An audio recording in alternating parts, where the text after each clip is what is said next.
ถ้าพูดถึงนาฬิกาโคลุ่มมีเหตุผลหลักที่คุณจะต้องลงทุนมีเหตุผลอย่างไรบ้างมาดูกัน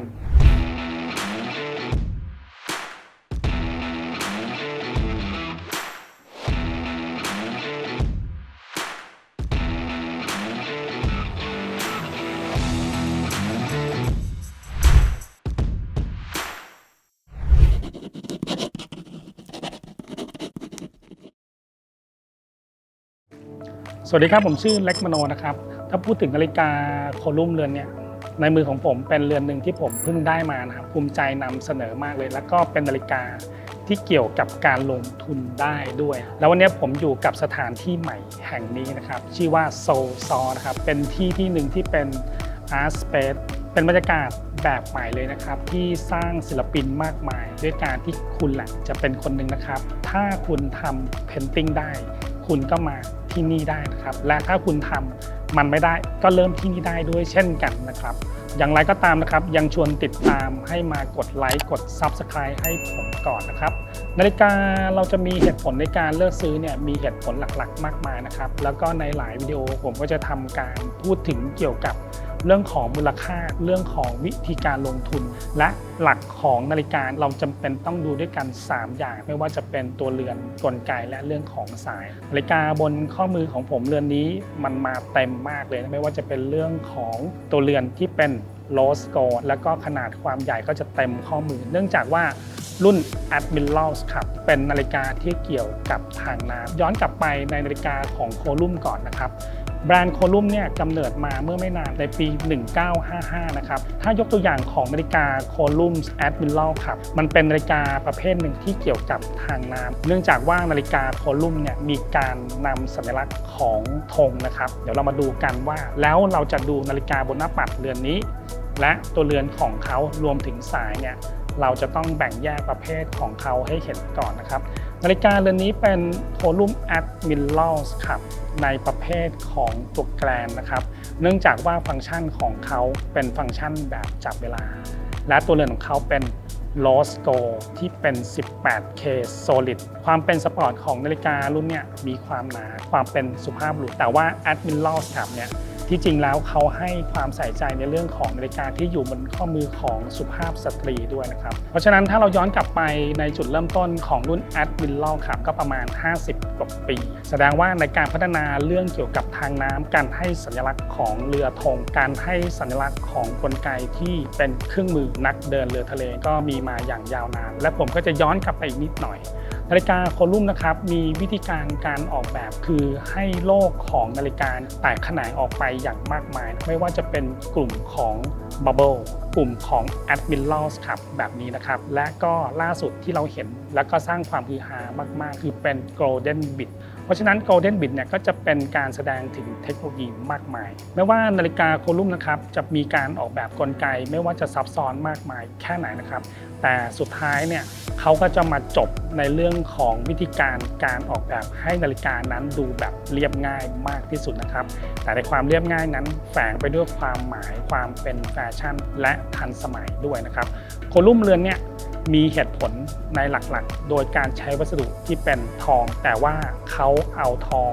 มาผสมกับเคปลาร์หรือคาร์บอนเคปลาร์ที่อยู่ตรงกลางอันนี้ด้วยนะครับแสดงว่าโคลุ่มเนี่ยผสมผสานความทันสมัย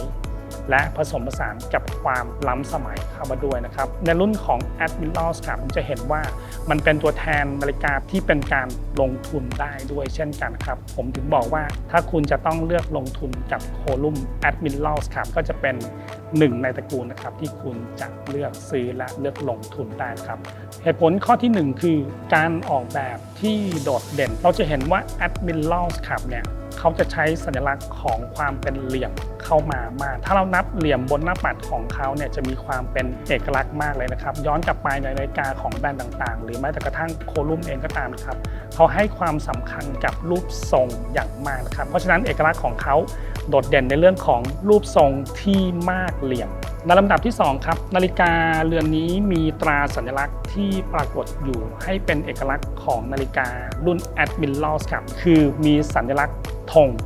ปรากฏอยู่ในตำแหน่งข ของหลักเวลาหรือมาร์กเกอร์สำหรับในรุ่นต่างๆนะครับเอกลักษณ์ของเขาเป็นตาสัญลักษณ์แสดงถึงการสื่อสารในระดับของการเดินเรือแบบเป็นโปรเฟชชั่นอลนะครับเพราะฉะนั้นการแสดงสัญลักษณ์โดยให้สีและรูปแบบของธงเนี่ยเป็นเรื่องของการสื่อสารที่มีความหมายมากๆและ Admirals Club เนี่ยก็ทำมันนี้ได้ดีด้วยเช่นกันและลำดับที่3นะครับนาฬิการุ่น Admirals Club เนี่ยเขาให้ความสำคัญเกี่ยวกับขนาดคุณจะเห็นว่ามีขนาดที่มากมายตั้งแต่ขนาดเล็กที่สุดไปจนถึงขนาดที่ใหญ่ที่สุดบนข้อมือของผมเหมือนจะใหญ่ที่สุดที่จริงมีใหญ่กว่านี้อีกนะครับมีผู้คนมากมายที่ต้องการใส่นาฬิการุ่นนี้และคนรุ่นไม่พลาดที่จะทำนาฬิกาขึ้นมาเพื่อให้พอดีอยู่กับข้อมือทั้งสุภาพสตรีและสุภาพบุรุษนะครับนาฬิกาที่เป็นประเภท Admirals Club เนี่ยผูกกับความเป็นสปอร์ตและการแข่งขันเพราะฉะนั้นความสำคัญในเรื่องของขนาด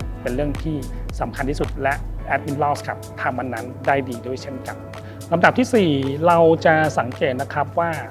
สีสันบนหน้าปัดของรุ่น Admirals ครับที่จริงแล้วมีอยู่ไม่กี่สีคุณจะเห็นว่าหน้าปัดประเภทสีไอวอรี่นะครับหรือประเภทงาช้างเนี่ยจะอยู่บนหน้าปัดโคลุมรุ่น Admirals ครับได้ดีมากๆครับรวมถึงสีน้ำเงินที่หมายถึงท้องทะเลลึกนอกจากนั้นยังมีสีน้ำตาลสีดำและสีที่พิเศษที่สุดคือ Mother of Pearl เป็นหน้าปัดที่ทำจากหอยธรรมชาติมันเข้ากันแบบสุดๆเลยและในข้อที่ 5 นาฬิการุ่น Admirals ครับเนี่ยเราจะเห็นว่าในรุ่นเดียวกันเนี่ยมีหลายขนาดและในหลายขนาดของเขาเนี่ยก็มีกลไกในหลายรูปแบบโดยมากแล้วจะเน้นไปกลไกที่เป็นออโตเมติกนะครับแต่ว่ากลไกออโตเมติกของเขาเนี่ยแต่มีด้วยฟังก์ชันหลากหลายนะครับยกตัวอย่างเช่นนาฬิกาที่เป็นรุ่นทูบิยองนาฬิกาที่ทำในฟังก์ชันแบบจับเวลาเหมือนเรือนนี้นะครับและนอกจากการจับเวลาโดยปกติแล้วนะครับนาฬิการุ่นเนี้ยยังมีการเสริมดับเบิลโครโนกราฟเข้ามาเรียกว่าสปริตเซกันนั่นเองนาฬิกา1เรือน1รุ่น1แบบนะครับ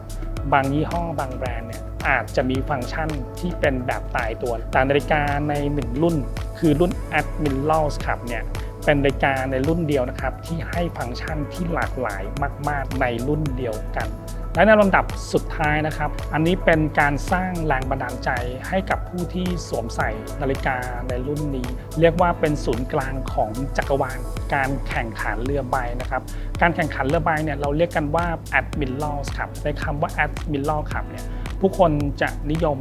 ในเครื่องมือที่ใช้จับเวลาที่สร้างชัยชนะสร้างแรงบันดาลใจเนี่ยเราจะต้องแข่งขันใช้กำลังกายใช้กำลังใจนะครับ6ข้อหลักนะครับเราพูดไปมันทั้งหมดเนี่ยไม่ว่าคุณจะสนใจในนาฬิกาแบรนด์ใดๆก็ตามเพราะฉะนั้นนาฬิกาในแบรนด์ของสวิตเซอร์แลนด์เนี่ยเขาให้วิธีการให้กลไกให้การออกแบบทุกอย่างเนี่ยดีไปทั้งหมดนะครับและแบรนด์โคลุมเขาจะกำเนิดมาไม่นานนะแต่คุณรู้ไหมครับว่าการพัฒนาการที่เขาเนี่ยมีศักยภาพในการทั้งออกแบบในโลกของแฟชั่นคุณลองดูนะครับว่าโคลุม Admirals ครับเนี่ยเป็นแค่ส่วนหนึ่งของนาฬิกาที่ลงทุนได้ในแบรนด์ของเขาเนี่ยมีหลายรุ่นหลายตระกูลที่เขาให้ค่าความสำคัญของการสร้างผลงานมาอยู่บนข้อมือของเรามากมายเลยนะครับแล้วพบกันเล็กมโน